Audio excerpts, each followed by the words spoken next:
ಕೇರಳ ಗಡಿಭಾಗವನ್ನು ಹಂಚಿಕೊಂಡಿರುವಂತಹ ದಕ್ಷಿಣ ಕನ್ನಡ ಜಿಲ್ಲೆಯಲ್ಲಿ corona positivity ರೇಟ್ನಲ್ಲಿ ಯಾವುದೇ ವ್ಯತ್ಯಾಸ ಕಂಡುಬರುತ್ತಿಲ್ಲ.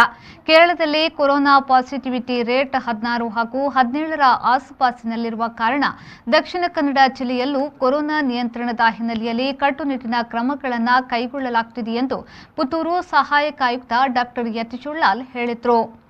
ಅವರು ಪುತ್ತೂರಿನ ತಮ್ಮ ಕಚೇರಿಯಲ್ಲಿ ಮಾಧ್ಯಮದೊಂದಿಗೆ ಮಾತನಾಡಿದರು.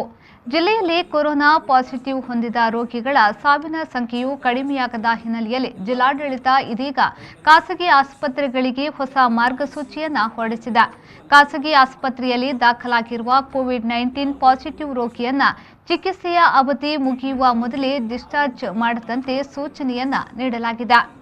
ಪುತ್ತೂರು ತಾಲೂಕೊಂದರಲ್ಲಿ ಸುಮಾರು 10ಕ್ಕೂ ಮಿಕ್ಕಿದ ಇಂತಹ ಪ್ರಕರಣಗಳು ವರದಿಯಾಗಿದ್ದು, ಚಿಕಿತ್ಸೆ ಮುಗಿಯುವ ಮೊದಲೇ ರೋಗಿಯನ್ನ ಮನೆಗೆ ಕಳುಹಿಸಲಾಗಿದ್ದು, ಬಳಿಕ ರೋಗಿ ಮನೆಯಲ್ಲಿ ಸಾವನ್ನಪ್ಪುತ್ತಿರುವುದು ಜಿಲ್ಲಾಡಳಿತದ ತಲೆನೋವಾಗಿ ಕಾರಣವಾಗಿದೆ.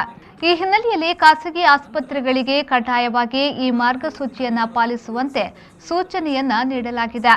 ಕೊರೋನಾ ಪಾಸಿಟಿವ್ ಬಂದ ವ್ಯಕ್ತಿಯು ಆಸ್ಪತ್ರೆಯಲ್ಲಿ ದಾಖಲಾದ ಸಂದರ್ಭದಲ್ಲಿ ಆತ ಚಿಕಿತ್ಸೆಯ ಖರ್ಚು ವೆಚ್ಚಗಳ ಬಗ್ಗೆ ಗೊಂದಲಕ್ಕೀಡಾಗುವ ಸಂದರ್ಭದಲ್ಲಿ ಚಿಕಿತ್ಸೆ ಮುಗಿಯುವ ಮೊದಲೇ ಮನೆಗೆ ಹೋಗುವ ಪ್ರಯತ್ನಗಳು ನಡೆಸುತ್ತಾರೆ. ಕೋವಿಡ್ ರೋಗಿಗಳಿಗೆ ಆಯುಷ್ಮಾನ್ ಭಾರತ್ ಯೋಜನೆಯಡಿ ಸರ್ಕಾರ ಉಚಿತ ಚಿಕಿತ್ಸೆಯನ್ನ ಸರ್ಕಾರಿ ಹಾಗೂ ಖಾಸಗಿ ಆಸ್ಪತ್ರೆಗಳಲ್ಲಿ ನೀಡುವ ವ್ಯವಸ್ಥೆಯನ್ನ ಮಾಡಿದೆ. ಆದುದರಿಂದ ರೋಗಿ ಹಾಗೂ ರೋಗಿಯ ಸಂಬಂಧಿಕರು ಚಿಕಿತ್ಸೆಯ ವೆಚ್ಚದ ಬಗ್ಗೆ ಯಾವುದೇ ಚಿಂತೆ ಮಾಡುವ ಅಗತ್ಯವಿಲ್ಲ ಎಂದು ಡಾಕ್ಟರ್ ಯತಿಶೂಲಾಲ್ ಹೇಳಿದರು. ಪ್ರಥಮವಾಗಿ ಕೋವಿಡ್ ಪಾಸಿಟಿವ್ ಬಂದಂಥ ಪೇಷಂಟ್ಗಳಿಗೆ ನಾವು ಸರ್ಕಾರಿ ಆಸ್ಪತ್ರೆಯಲ್ಲಿ ಎಲ್ಲ ಹಂತದ ಟ್ರೀಟ್ಮೆಂಟ್, ಪ್ರೈಮರಿ, ಸೆಕೆಂಡರಿ, ಟರ್ಷರಿ, ಅಂದರೆ ಈವನ್ ICU ವಿತ್ ವೆಂಟಿಲೇಟರ್ ಇಂದ ಹಿಡಿದು ಅಲ್ಲಿವರೆಗೂ ಫ್ರೀ ಟ್ರೀಟ್ಮೆಂಟ್ ಗೌರ್ಮೆಂಟ್ ಹಾಸ್ಪಿಟಲಲ್ಲಿ ಲಭ್ಯ ಇದೆ. ಯಾವುದೇ ಕೋವಿಡ್ ಪೇಷಂಟನ್ನು ಟ್ರೀಟ್ಮೆಂಟ್ ಅವಧಿಯಲ್ಲಿ ಅವರು ಡಿಮಾಂಡ್ ಮಾಡಿದ್ರು ಅಂತ ಹೇಳಿ ನಾವು ಡಿಸ್ಚಾರ್ಜ್ ಮಾಡೋಕ್ಕೆ ಅವಕಾಶ ಇಲ್ಲ.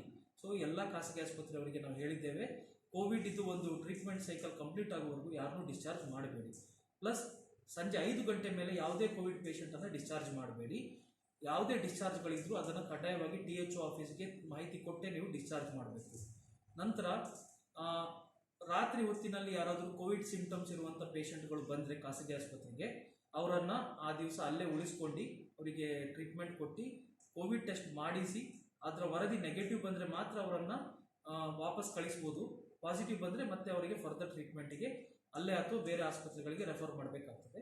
ಇದಿಷ್ಟು ಸೂಚನೆಗಳನ್ನು ನಾವು ಎಲ್ಲ ಖಾಸಗಿ ಆಸ್ಪತ್ರೆಯವರಿಗೂ ನೀಡಿದ್ದೇವೆ. ಎಲ್ಲರೂ ಇದನ್ನು ಕಡ್ಡಾಯವಾಗಿ ಪಾಲನೆ ಮಾಡ್ತಾರೆ ಅಂತ ನಮಗೆ ತಿಳಿಸಿದ್ದಾರೆ.